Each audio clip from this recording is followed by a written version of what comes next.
Está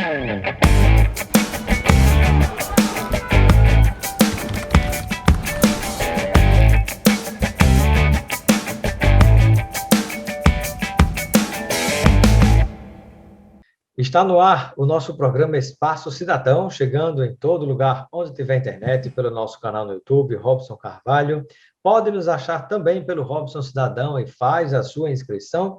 E ainda chegando aos estados do Rio Grande do Norte, Alagoas e Maranhão, através da Band.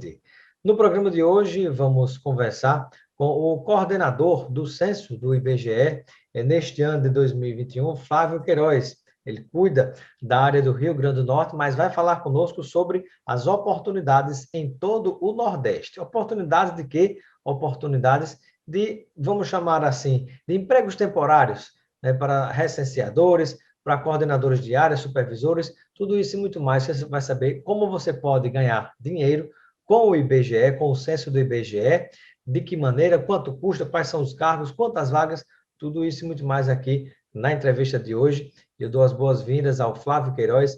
Seja bem-vindo ao Espaço Cidadão. Flávio.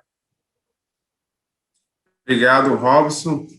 O IBGE abriu 2 processos seletivos com oportunidades para os cargos de recenseador e os cargos de agente censitário supervisor e agente censitário municipal. Bacana. Aí nós vamos já explicar o que é cada um cargo desse, qual é a remuneração de cada um. Vamos trazer todos os detalhes. Mas antes disso, eu peço que você explique para o nosso internauta telespectador, né? Para quem ainda não sabe, muita gente tem noção, mas não sabe exatamente o que é, para que serve o censo. Aí daqui a pouco a gente fala dessa seleção, uma espécie de concurso, né? Para preencher esses cargos temporários e, de repente, nesse momento tão difícil que a gente está passando, a turma receber alguma remuneraçãozinha. O censo demográfico é uma pesquisa realizada em todo o Brasil, é a única pesquisa que vai a todos os domicílios do país, com o desafio da pandemia, especialmente com o desenvolvimento das tecnologias de informação, a gente também terá a oportunidade de responder o questionário via internet e por telefone. É a única pesquisa do país que evidencia dados de todos os bairros, que tem um recorte por bairros, e assim proporciona informações sobre a quantidade de pessoas idosas de cada bairro do país, de cada pequena porção do território nacional, a quantidade de pessoas de baixa renda, a quantidade de pessoas também, mulheres que são chefes de família, diferentes aspectos da sociedade que somente a gente pode ter informações mediante o censo, e assim, tanto o governo proporcionar políticas públicas condizentes para reduzir as desigualdades, quanto as empresas também voltarem seus investimentos para regiões em que a gente sabe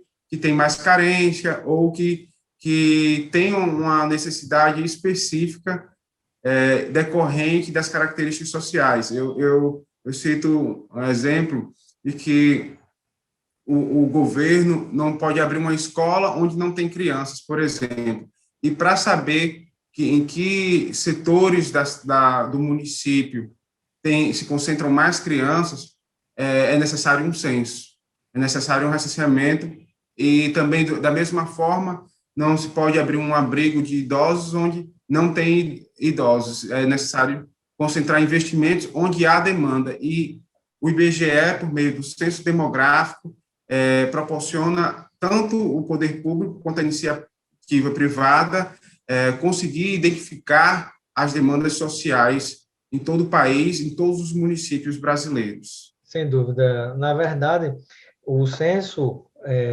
do próprio IBGE, como a instituição, o IBGE, como um todo, ela trabalha em busca de uma coisa muito preciosa para qualquer pessoa, que seja funcionário, trabalhador ou empresário de qualquer área, que é informação. Hoje em dia, sem informação, você jamais informação precisa, você jamais vai conseguir, ou no setor público, desenvolver políticas públicas para atender as pessoas de modo adequado, ou como empresário, você vai torrar, vai jogar seu dinheiro fora, se você não tiver as informações corretas antes de criar, de desenvolver, de botar na rua o seu negócio. E aí, eu gostaria que você pudesse, Flávio, explicar com bem tranquilidade assim para o nosso internauta telespectador quais são as oportunidades, né? São dois processos seletivos. A gente vai falar também mais adiante de remuneração e de como vai ser o processo seletivo para cada um desses cargos, né? E lá no fim, depois eu vou querer saber se vai ter concurso ou não geral para o IBGE. Então, vamos começar falando agora a respeito desses cargos temporários que estão disponíveis, através de dois processos seletivos. Qual é o primeiro deles que você destaca para quem nos acompanha? Eu destaco e quero esclarecer para quem nos acompanha que o primeiro processo seletivo aberto foi o de agente censitário supervisor e agente censitário municipal. Que são esses cargos? É o mesmo edital, a mesma prova. O processo seletivo foi aberto no dia 19 deste mês de fevereiro. As inscrições estão abertas por meio do site da organizadora do processo seletivo, que é o Sebrasp, pelo site www.sebrasp.org.br/concursos. Sebrasp com C ou Sebrasp com S? Sebrasp com C e PE no final, Sebrasp. Sebrasp, PE. Isso, .org.br/concursos. As inscrições estão abertas em todo o Brasil, o Nordeste? Em todo o Brasil, são 12 mil, aproximadamente 6 mil vagas para o Nordeste. No Rio Grande do Norte, a gente tem 400 vagas. Também há vagas para o Maranhão, Pernambuco, todos os estados do Nordeste. Qual a função do agente censitário supervisor e do agente censitário municipal? O agente censitário municipal, ele vai ser o responsável pelo posto de coleta no município. Ele vai ajudar o IBGE, sendo um elo do IBGE com as instituições, as secretarias municipais, a igreja, os jornalistas locais também podem ter uma relação com o agente censitário municipal, porque ele vai ser o nome de referência do censo no município. Já o agente censitário supervisor, ele vai fazer o acompanhamento dos trabalhos dos recenseadores. Ele vai verificar quantos questionários o recenseador fez em determinado período, numa semana, vai verificar se está sendo feito correto. Então, como o nome já diz, ele vai supervisionar o trabalho dos recenseadores e vai validar aquele trabalho para que os recenseadores recebam sua remuneração. Então, um trabalho de campo. Como é o nome desse cargo? Agente censitário supervisor. Agente censitário supervisor. Para concorrer a esse cargo, é o mesmo processo seletivo de agente censitário municipal. Normalmente, aos primeiros colocados são oferecidas as vagas de agente censitário municipal. No local que tem apenas uma vaga de agente censitário municipal, o primeiro colocado no processo seletivo tem a possibilidade de ser agente censitário municipal, e a partir do segundo, agente censitário supervisor. A não ser que o primeiro recuse a essa possibilidade, aí, assim, passa para o segundo. Mas é a mesma prova, o mesmo processo seletivo. As inscrições foram abertas no dia 19 e vão até o dia 15 de março deste ano de 2021. A remuneração é de R$ 2.100 para o agente censitário municipal e R$ 1.700 para o agente censitário supervisor. Por quanto tempo essa remuneração? 5 meses. A previsão é de contrato de 5 meses a partir do mês de maio. Aliás, a partir do mês de junho, o processo seletivo tem o resultado final nos últimos dias de maio, e já em junho começa a contratação dos agentes censitários municipal e supervisor. Então, recapitulando, o salário para agente municipal censitário, né, e o supervisor, quanto recebe cada um? O agente censitário municipal recebe R$ 2.100 e o supervisor R$ 1.700. Há também um adicional de todos os direitos, né, previstos na legislação trabalhista, como 13º proporcional e férias proporcionais também, além de auxílio alimentação. Bacana. E antes da gente falar sobre os outros cargos, que vai ter processo seletivo para as pessoas participarem, terem a oportunidade de ganhar um dinheiro nesse momento de tanta dificuldade que a gente vive, né? Qualquer coisa já vai somando, né? Eu gostaria de saber quantas vagas para esses dois cargos tem no Brasil inteiro, se for Nordeste, se for Rio Grande do Norte, por exemplo, quantas vagas estão disponíveis? No Brasil, como um todo, para esse cargo de agentes censitários, são aproximadamente 20 mil vagas. Já para o de recenseador, são 180 mil vagas, são muitas oportunidades. No Nordeste, de agente censitário municipal e supervisor, são 6 mil vagas.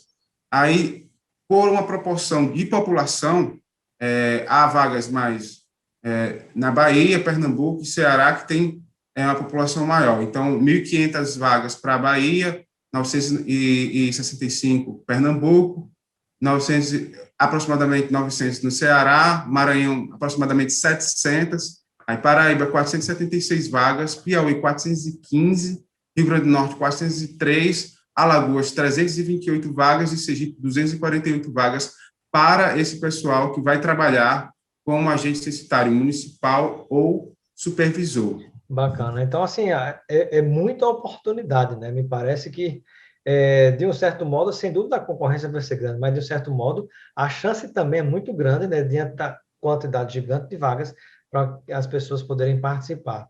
E aí eu em todos os pergunto... municípios, é um detalhe importante. Interessante. Não Em é só todos nas os capitais, municípios, né?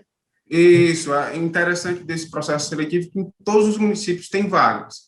Então, Então, não as tem uma pessoas que moram no cidade do interior... Brasil, uma cidade do Nordeste ou uma cidade de qualquer estado do Rio Grande do Norte que não vai ter uma vaga aberta lá.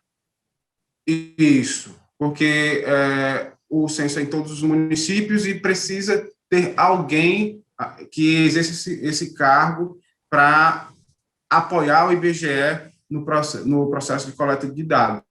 Então, E é uma uma dúvida oportunidade excelente para todos as pessoas que os querem cidadãos. concorrer, né? Isso. Por exemplo, vamos dizer que eu sou da cidade de Natal, eu quero concorrer à vaga na cidade de Macaíba, ou sou de Macaíba, quero concorrer lá em São Rafael. Isso é possível? É possível sim. Tem que escolher a opção no site do concurso, né? Prestar bem atenção na hora do preenchimento do local de prova, e é possível. É uma oportunidade que as pessoas têm de concorrer para vagas, mesmo sem se deslocar de sua cidade, para vagas do interior ou até de outro estado. E agora você falou sobre, são dois processos seletivos. Você falou sobre o primeiro, vamos agora falar sobre o segundo processo seletivo. E ainda eu vou lhe fazer uma pergunta no programa de hoje sobre a possibilidade de concursos para o IBGE, concurso definitivo para o IBGE no Brasil inteiro. Ao final, eu vou lhe fazer essa pergunta. Mas eu gostaria que você pudesse agora falar um pouquinho a respeito dessas oportunidades em relação ao segundo processo seletivo do IBGE para esse censo 2021. O processo seletivo com mais vagas é o processo seletivo de recenseador. São aproximadamente 180 mil vagas no Brasil inteiro e 46 mil vagas no Nordeste. Os estados com mais vagas também segue uma proporção relativa à população. Então, a Bahia tem 12.447 vagas, Pernambuco 7.900 vagas, Ceará 7.300, Maranhão 5.100, Paraíba 3.400 aproximadamente, Rio Grande do Norte 2.900, Piauí 2.628, Alagoas 2.600 e Sergipe 1.900 vagas. Então, há muitas oportunidades em todos os estados e, novamente, em todos os municípios há vagas para recenseador.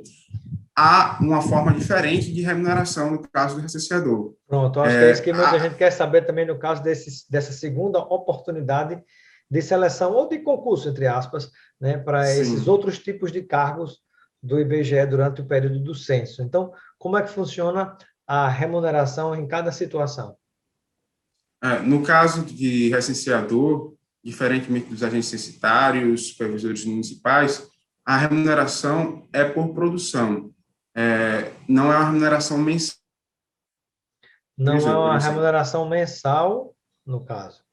É uma remuneração por produção. Isso significa que quanto mais você preencher questionários, visitar domicílios, mais você tem um acréscimo na sua remuneração.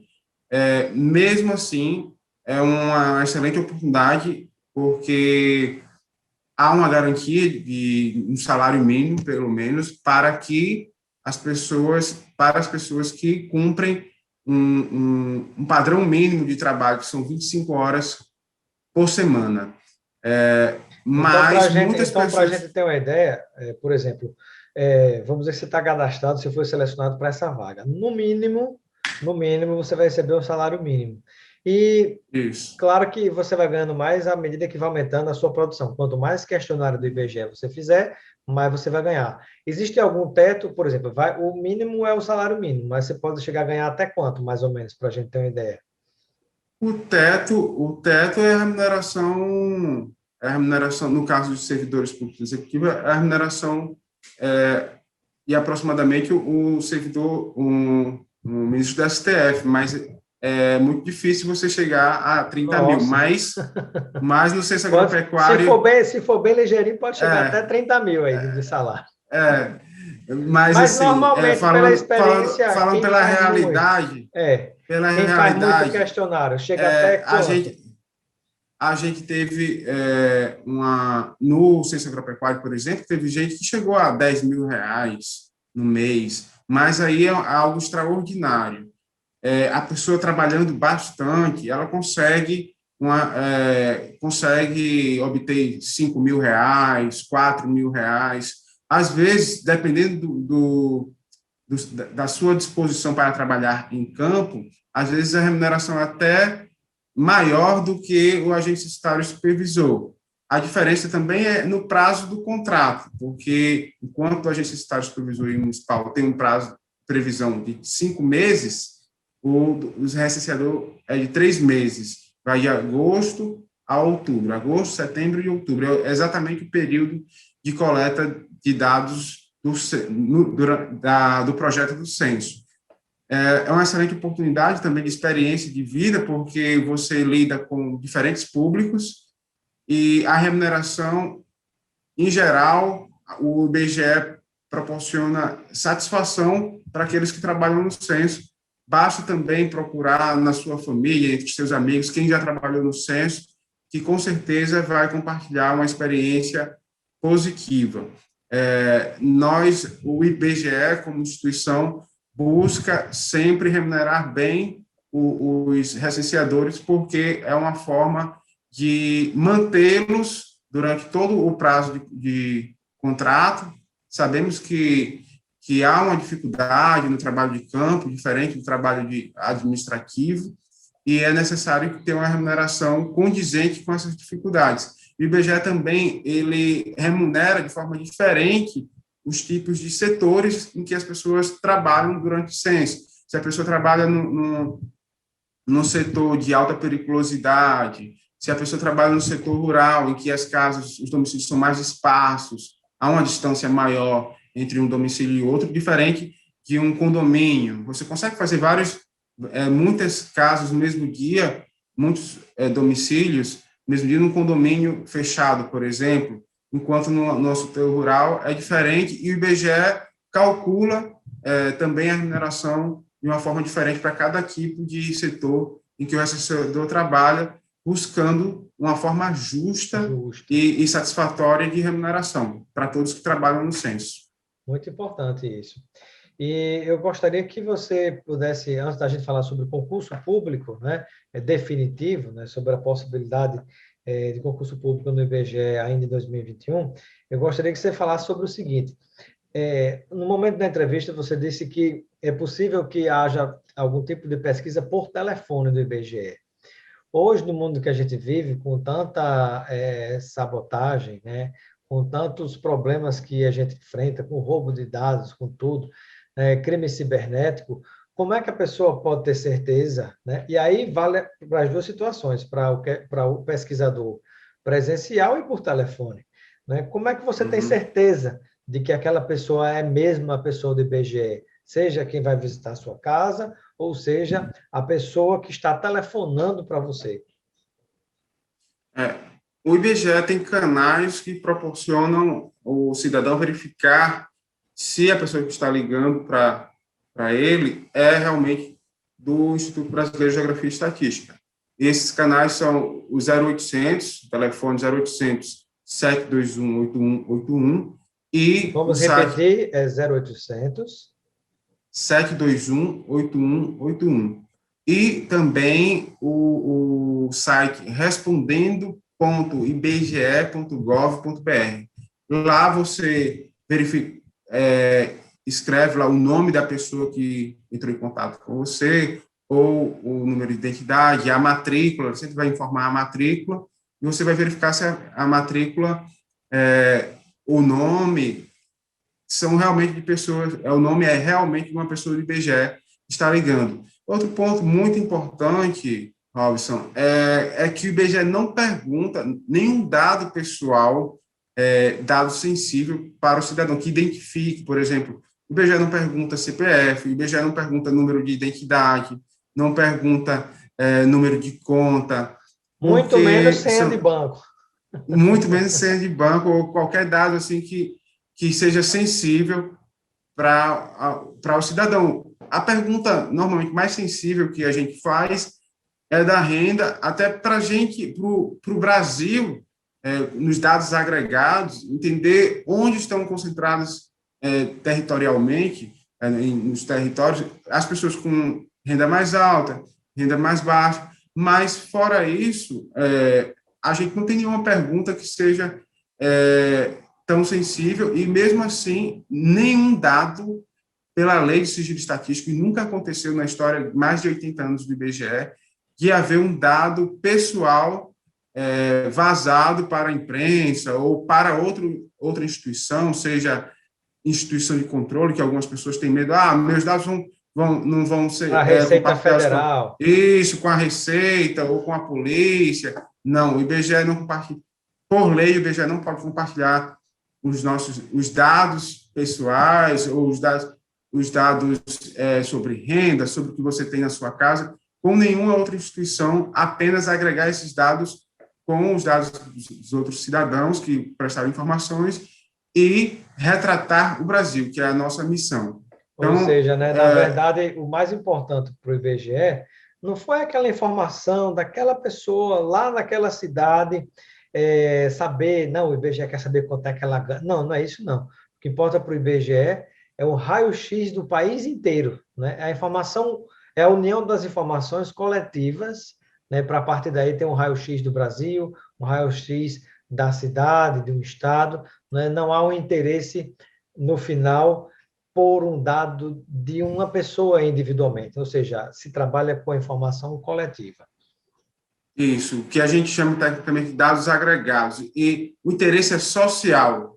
O interesse é de informações que, de forma conjunta, demonstrem a realidade social e econômica do nosso país. E, no caso do censo, a gente vai ter a oportunidade de demonstrar também a realidade social e econômica de todos os municípios brasileiros e dos bairros, dos setores, e assim a gente vai proporcionar uma excelente oportunidade de obter informações precisas, recentes, também para iniciativa privada, para todos os municípios, porque a gente teve, em 2010 apenas, um censo demográfico, e assim, alguns dados, a gente recebe cotidianamente do IBGE demandas até de secretarias de segurança, perguntando a população de determinado município. Aí você fica difícil, um pouco difícil, desafiador planejar com os dados de 2010. Então, a gente precisa do censo 2021 para poder planejar investimentos em novas escolas, novas delegacias, novos postos de Segurança saúde. pública, né? Isso, transporte público também, porque novos bairros surgiram. Então, às vezes... Em 11 anos, muita coisa mudou no país, né? Muita coisa mudou no país, em todos os municípios brasileiros, e a gente precisa, o Brasil precisa desse censo para poder melhorar seus investimentos e, assim, proporcionar mais qualidade de vida a todos os cidadãos. Ô, Flávio, e vamos falar agora sobre possibilidade de concurso público para funcionários efetivos do IBGE no Brasil inteiro. Tem alguma chance em 2021? Muitos concurseiros que estão nos acompanhando até agora devem estar se fazendo essa pergunta. Em 2021, nós teremos outro processo seletivo para temporário, para efetivo. Infelizmente, em 2021, a gente não tem uma previsão. O IBGE a cada ano renova pedido de concurso, mas o cenário, até mesmo por causa das restrições orçamentárias e também com a recente PEC do teto dos gastos públicos, ficou mais difícil para haver concurso público para servidor efetivo do IBGE. Mas nós temos outro processo seletivo temporário para o cargo de agente de pesquisa e mapeamento.